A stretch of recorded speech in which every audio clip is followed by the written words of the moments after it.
who did something outside of his comfort zone, which was still, to me, I just took it for what it was. Like, he did a song with Bone, right?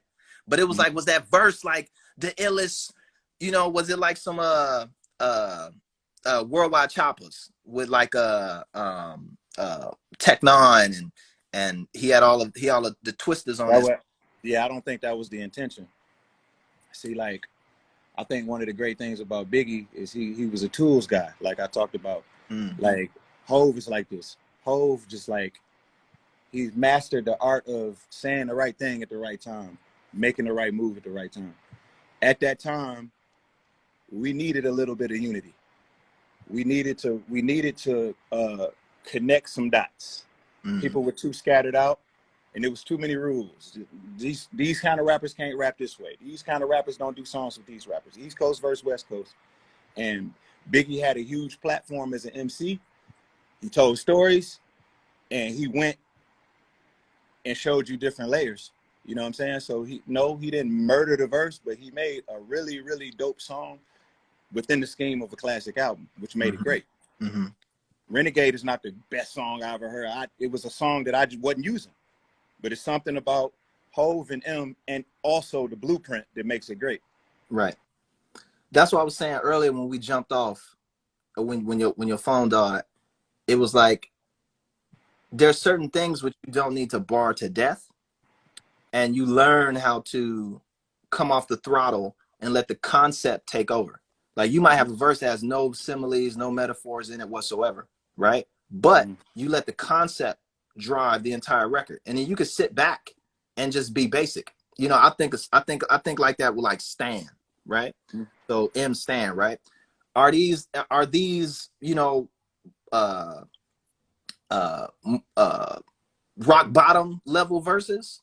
Nah, he's telling a story. Masterful verses, right? He's telling a story. So I very masterful verses. I look at songs like Rock Bottom and stuff from the first LP, where he's like, each verse is technically this just ridiculousness, right? Yeah, like jam packed. Shopping the limo, I'm in the dim. John Jones, hopping the limo, shopping the demo at gunpoint, stuff like that, right? And when you listen to Stan, it just has like, it's very simple, right? It's not challenging. Like, you get every single line, but the concept in which it sits is so like, right, that you can sit back and just, I'ma just talk. Like, I don't even need to start hitting you with a bunch of bars. So I look at it, things like that, to your point. Like, here's this amazing concept where you could just sit in the driver's seat and take it easy. You can take your foot off the gas. Like, you ain't got to drive. You just sit on the block, right? And just be there and be present. And your presence is enough to do that. There's some artists, to your point, even me, myself, because everybody's in the mix of this. It's not just picking on artists. You'll try that. You'll roll in dice on that joint. You're like, you know what?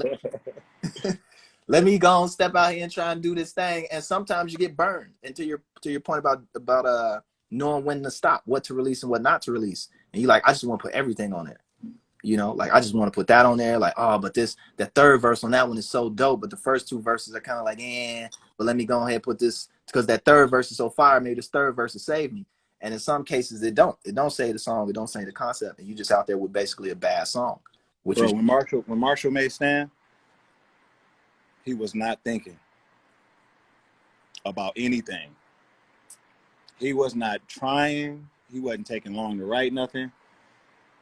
Bro, he was just spilling shit. You know what I'm saying? Like, those pockets, that just knowing where to sit in the beat, what tone to use, what words to use, all of that, it was natural to him.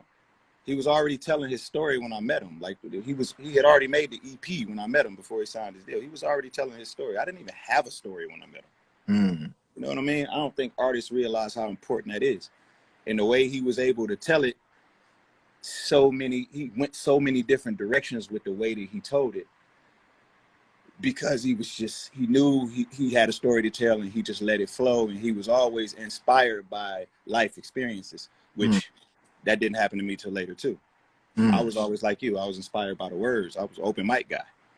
You know what I mean? So, like, that makes perfect sense to me now why M isn't doing Stan because he's thinking.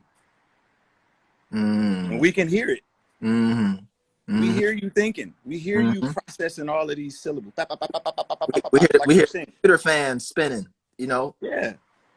Yeah, for sure. We think more. We think more in our older age, man. And that speaks to what you were saying about just marketing things to younger kids, man. When you're young, you don't give a fuck. You ain't been burned in the fire. You know what I'm saying? So it's a fearlessness that's golden. It's golden. You know what I mean? Once you start thinking, once you start being like, yo, man, I got a family, man. I got a baby. I can't be doing this and doing that. Then, some of the edge is gone. Right. So you got to turn into like Floyd Mayweather when he had to figure out a new way to win fights because, his hands was brittle. He couldn't just walk these guys down and just bang them like that. He got to fucking figure out a way to beat them. Just like when Jordan started shooting fadeaway. Mm-hmm. You know what I mean? It's just a different level of mastery. And like, you have to keep reinventing in order to last. It's just how it goes. So whatever that journey. I mean, there's something to, look at Royce. Royce's internet connection has returned with a vengeance. M snuck up in the studio and kicked his router out the window yet again.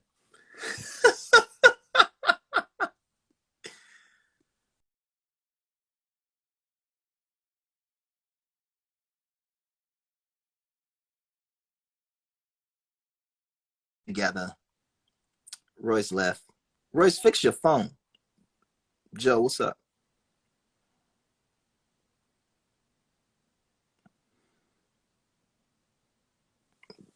Wonderful situation to be inside of. Hit the button. You hit what button? Hold up, bruh. Pull it back in. Royce, Mike, he threw his phone. He was like, yeah, mic drop.